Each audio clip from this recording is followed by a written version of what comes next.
Seigneur tout-puissant et plein de grâce, nous te remercions pour ce nouveau jour où nous pouvons plonger dans ta parole et méditer sur ta vérité. Merci pour la richesse de tes Écritures qui nourrissent nos cœurs et illuminent nos chemins. Aujourd'hui, alors que nous lisons Genèse 15, nous contemplons ton alliance avec Abraham, ton serviteur. Seigneur, comme tu as promis à Abraham une descendance aussi nombreuse que les étoiles, rappelle-nous que tu es le Dieu des promesses, fidèle et immuable. Apprends-nous à te faire confiance, même lorsque tes plans dépassent notre compréhension. Dans Matthieu 14, nous voyons Jésus marcher sur l'eau et tendre la main à Pierre lorsqu'il doute. Seigneur, aide-nous à garder nos yeux fixés sur toi au milieu des tempêtes de la vie.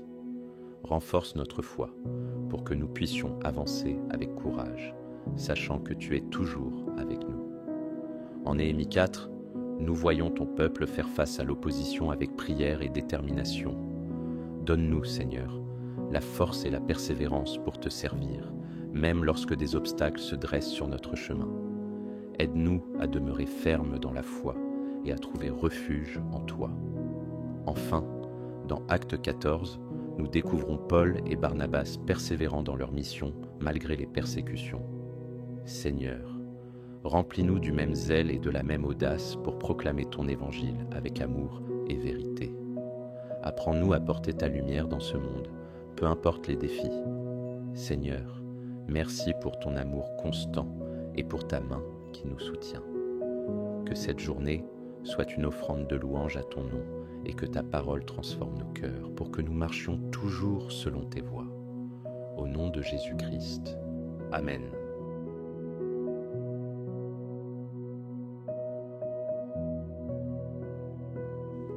La Genèse, chapitre 15. Après ces événements, la parole de l'Éternel fut adressée à Abraham dans une vision, et il dit : Abraham, ne crains point, je suis ton bouclier, et ta récompense sera très grande. Abraham répondit : Seigneur Éternel, que me donneras-tu ? Je m'en vais sans enfant, et l'héritier de ma maison, c'est Eliezer de Damas. Et Abraham dit : Voici, tu ne m'as pas donné de postérité, et celui qui est né dans ma maison sera mon héritier. Alors la parole de l'Éternel lui fut adressée ainsi : Ce n'est pas lui qui sera ton héritier, mais c'est celui qui sortira de tes entrailles qui sera ton héritier. Et après l'avoir conduit dehors, il dit : Regarde vers le ciel, et compte les étoiles, si tu peux les compter. Et il lui dit : Telle sera ta postérité. Abraham eut confiance en l'Éternel, qui le lui imputa à justice. L'Éternel lui dit encore : Je suis l'Éternel, qui t'ai fait sortir d'Ur en Chaldée pour te donner en possession ce pays. Abraham répondit : Seigneur Éternel, à quoi connaîtrais-je que je le posséderais ? Et l'Éternel lui dit : Prends une génisse de 3 ans, une chèvre de 3 ans, un bélier de 3 ans, une tourterelle et une jeune colombe. Abraham prit tous ces animaux, les coupa par le milieu et mit chaque morceau l'un vis-à-vis de l'autre. Mais il ne partagea point les oiseaux. Les oiseaux de proie s'abattirent sur les cadavres et Abraham les chassa. Au coucher du soleil, un profond sommeil tomba sur Abraham. Et voici, une frayeur et une grande obscurité vinrent l'assaillir. Et l'Éternel dit à Abraham : Sache que tes descendants seront étrangers dans un pays qui ne sera point à eux. Ils y seront asservis, et on les opprimera pendant 400 ans. Mais je jugerai la nation à laquelle ils seront asservis, et ils sortiront ensuite avec de grandes richesses. Toi, tu iras en paix vers tes pères. Tu seras enterré après une heureuse vieillesse. À la 4e génération, ils reviendront ici, car l'iniquité des Amoréens n'est pas encore à son comble. Quand le soleil fut couché, il y eut une obscurité profonde, et voici, ce fut une fournaise fumante. Et des flammes passèrent entre les animaux partagés.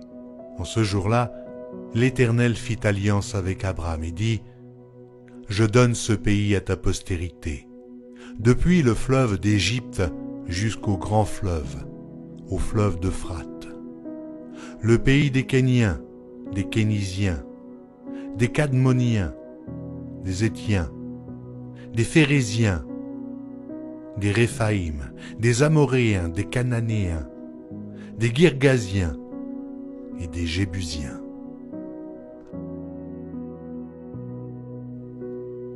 Matthieu, chapitre 14. En ce temps-là, Hérode le tétrarque, ayant entendu parler de Jésus, dit à ses serviteurs, « C'est Jean-Baptiste. Il est ressuscité des morts et c'est pour cela qu'il se fait par lui des miracles. » Car Hérode avait fait arrêter Jean, l'avait lié et mis en prison à cause d'Hérodias, femme de Philippe, son frère, parce que Jean lui disait « Il ne t'est pas permis de l'avoir pour femme. » Il voulait le faire mourir, mais il craignait la foule parce qu'elle regardait Jean comme un prophète. Or, lorsqu'on célébra l'anniversaire de la naissance d'Hérode, la fille d'Hérodias dansa au milieu des convives et plut à Hérode, de sorte qu'il promit avec serment de lui donner ce qu'elle demandait. À l'instigation de sa mère, elle dit « Donne-moi ici sur un plat la tête de Jean-Baptiste. » Le roi fut attristé, mais à cause de ses serments et des convives, il commanda qu'on la lui donne. Et il envoya décapiter Jean en prison. Sa tête fut apportée sur un plat et donnée à la jeune fille, qui l'apporta à sa mère. Les disciples de Jean vinrent prendre son corps et l'ensevelir, et ils allèrent l'annoncer à Jésus. À cette nouvelle, Jésus partit de là dans une barque pour se retirer à l'écart dans un lieu désert, et la foule, l'ayant su, sortit des villes et le suivit à pied. Quand il sortit de la barque, il vit une grande foule et fut ému de compassion pour elle. Elle guérit les malades. Le soir étant venu, les disciples s'approchèrent de lui et dirent « Ce lieu est désert, et l'heure est déjà avancée. Renvoie la foule afin qu'elle aille dans les villages pour s'acheter des vivres. » Jésus leur répondit « Ils n'ont pas besoin de s'en aller. Donnez-leur vous-même à manger. » Mais ils lui dirent « Nous n'avons ici que 5 pains et 2 poissons. » Il dit « Apportez-les-moi. » Il fit asseoir la foule sur l'herbe, prit les 5 pains et les 2 poissons et, levant les yeux vers le ciel, il rendit grâce. Puis, il rompit les pains et les donna aux disciples qui les distribuèrent à la foule. Tous mangèrent et furent rassasiés, et l'on emporta 12 paniers pleins des morceaux qui restaient. Ceux qui avaient mangé étaient environ 5000 hommes, sans les femmes et les enfants. Aussitôt après, il obligea les disciples à monter dans la barque et à passer avant lui de l'autre côté, pendant qu'il renverrait la foule. Quand il l'eut renvoyé, il monta sur la montagne pour prier à l'écart, et, comme le soir était venu, il était là, seul. La barque déjà au milieu de la mer était battue par les flots, et le vent était contraire. À la 4e veille de la nuit, Jésus alla vers eux, marchant sur la mer. Quand les disciples le virent marcher sur la mer, ils furent troublés et dirent « C'est un fantôme !» Et dans leur frayeur, ils poussèrent des cris. Jésus leur dit aussitôt « Rassurez-vous, c'est moi, n'ayez pas peur. » Pierre lui répondit « Seigneur, si c'est toi, ordonne que j'aille vers toi sur les eaux. » Et il dit « Viens. » Pierre sortit de la barque et marcha sur les eaux pour aller vers Jésus. Mais voyant que le vent était fort, il eut peur, et comme il commençait à enfoncer, il s'écria « Seigneur, sauve-moi !» Aussitôt Jésus étendit la main, le saisit et lui dit « Homme de peu de foi, pourquoi as-tu douté ?» Et ils montèrent dans la barque, et le vent cessa. Ceux qui étaient dans la barque vinrent se prosterner devant Jésus et dirent « Tu es véritablement le Fils de Dieu. » Après avoir traversé la mer, ils vinrent dans le pays de Génézareth. Les gens de ce lieu, ayant reconnu Jésus, envoyèrent des messagers dans tous les environs et on lui amena tous les malades. Ils le prièrent de leur permettre seulement de toucher le bord de son vêtement, et tous ceux qui le touchèrent furent guéris.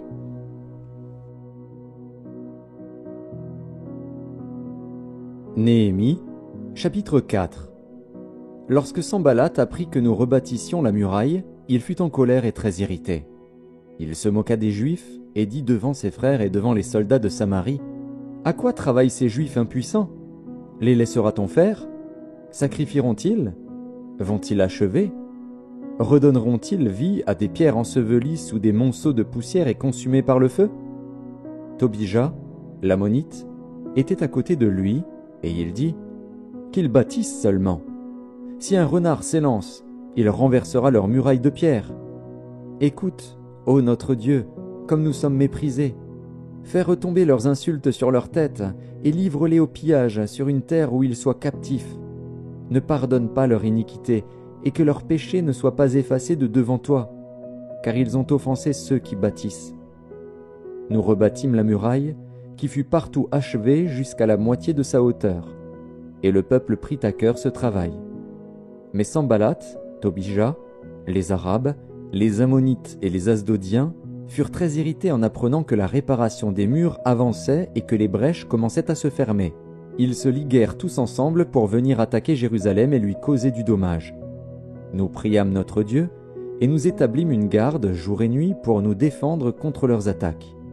Cependant Juda disait, « Les forces manquent à ceux qui portent les fardeaux, et les décombres sont considérables. Nous ne pourrons pas bâtir la muraille. » Et nos ennemis disaient, « Ils ne sauront et ne verront rien jusqu'à ce que nous arrivions au milieu d'eux. Nous les tuerons, et nous ferons ainsi cesser l'ouvrage. » Or les Juifs qui habitaient près d'eux vinrent 10 fois nous avertir, de tous les lieux d'où ils se rendaient vers nous. C'est pourquoi je plaçais, dans les enfoncements derrière la muraille et sur des terrains secs, le peuple par famille, tous avec leurs épées, leurs lances et leurs arcs. Je regardais, et m'étant levé, je dis aux grands, aux magistrats et au reste du peuple, « Ne les craignez pas, souvenez-vous du Seigneur, grand et redoutable, et combattez pour vos frères, pour vos fils et vos filles, pour vos femmes et pour vos maisons. » Lorsque nos ennemis apprirent que nous étions avertis, Dieu anéantit leurs projets, et nous retournâmes tous à la muraille, chacun son ouvrage. Depuis ce jour, la moitié de mes serviteurs travaillait, et l'autre moitié était armée de lances, de boucliers, d'arcs et de cuirasses. Les chefs étaient derrière toute la maison de Juda. Ceux qui bâtissaient la muraille, et ceux qui portaient ou chargeaient les fardeaux, travaillaient d'une main et tenaient une arme de l'autre. Chacun d'eux, en travaillant, avait son épée ceinte autour des reins. Celui qui sonnait de la trompette se tenait près de moi. Je dis aux grands, aux magistrats et au reste du peuple, « L'ouvrage est considérable et étendu, et nous sommes dispersés sur la muraille, éloignés les uns des autres. Au son de la trompette, rassemblez-vous auprès de nous, vers le lieu d'où vous l'entendrez. Notre Dieu combattra pour nous. » C'est ainsi que nous poursuivions l'ouvrage, la moitié d'entre nous la lance à la main depuis le lever de l'aurore jusqu'à l'apparition des étoiles. Dans ce même temps, je dis encore au peuple, « Que chacun passe la nuit dans Jérusalem avec son serviteur. Faisons la garde pendant la nuit et travaillons pendant le jour. » Et nous ne quittions point nos vêtements, ni moi, ni mes frères, ni mes serviteurs, ni les hommes de garde qui me suivaient. Chacun n'avait que ses armes et de l'eau. Les Actes des Apôtres, chapitre 14. À Icône, Paul et Barnabas entrèrent ensemble dans la synagogue des Juifs, et ils parlèrent de telle manière qu'une grande multitude de Juifs et de Grecs crurent. Mais ceux des Juifs qui ne crurent point excitèrent et aigrirent les esprits des païens contre les frères.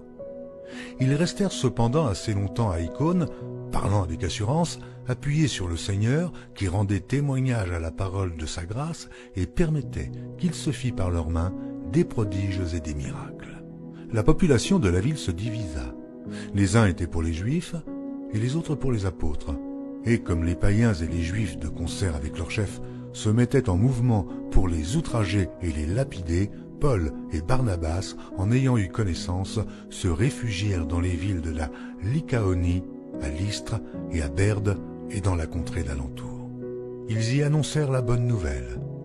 À Lystre se tenait assis un homme impotent des pieds, boiteux de naissance, et qui n'avait jamais marché. Il écoutait parler Paul, et Paul, fixant les regards sur lui et voyant qu'il avait la foi pour être guéri, dit d'une voix forte, « lève-toi droit sur tes pieds. » Il se leva d'un bond et marcha. À la vue de ce que Paul avait fait, la foule éleva la voix et dit en langue lycaonienne, « Les dieux, sous une forme humaine, sont descendus vers nous. » Ils appelaient Barnabas Jupiter et Paul Mercure, parce que c'était lui qui portait la parole. Le prêtre de Jupiter, dont le temple était à l'entrée de la ville, amena des taureaux avec des bandelettes vers les portes et voulait, de même que la foule, offrir un sacrifice. Les apôtres Barnabas et Paul, ayant appris cela, déchirèrent leurs vêtements et se précipitèrent au milieu de la foule en s'écriant « Ô hommes, mais pourquoi agissez-vous de la sorte? Nous aussi, nous sommes des hommes de la même nature que vous. Et, vous apportant une bonne nouvelle, nous vous exhortons à renoncer à ces choses vaines pour vous tourner vers le Dieu vivant qui a fait le ciel, la terre, la mer et tout ce qui s'y trouve. Ce Dieu, dans les âges passés, a laissé toutes les nations suivre leur propre voie.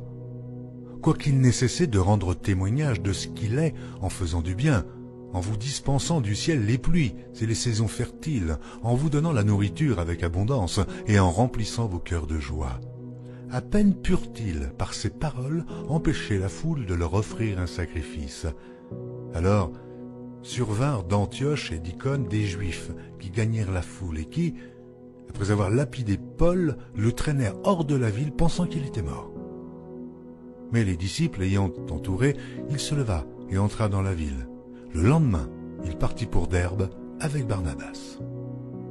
Quand ils eurent évangélisé cette ville et fait un certain nombre de disciples, ils retournèrent à Lystre, à Icône et à Antioche, fortifiant l'esprit des disciples, les exhortant à persévérer dans la foi et disant que c'est par beaucoup de tribulations qu'il nous faut entrer dans le royaume de Dieu. Ils firent nommer des anciens dans chaque église. Et, après avoir prié et jeûné, ils les recommandèrent au Seigneur, en qui il avait cru. Traversant ensuite la Pisidie, ils vinrent en Pamphylie, annoncèrent la parole à Perge et descendirent à Attalie. De là, ils s'embarquèrent pour Antioche, d'où ils avaient été recommandés à la grâce de Dieu pour l'œuvre qu'ils venaient d'accomplir. Après leur arrivée, ils convoquèrent l'Église et ils racontèrent tout ce que Dieu avait fait avec eux et comment il avait ouvert aux nations la porte de la foi. Et ils demeurèrent assez longtemps avec les disciples.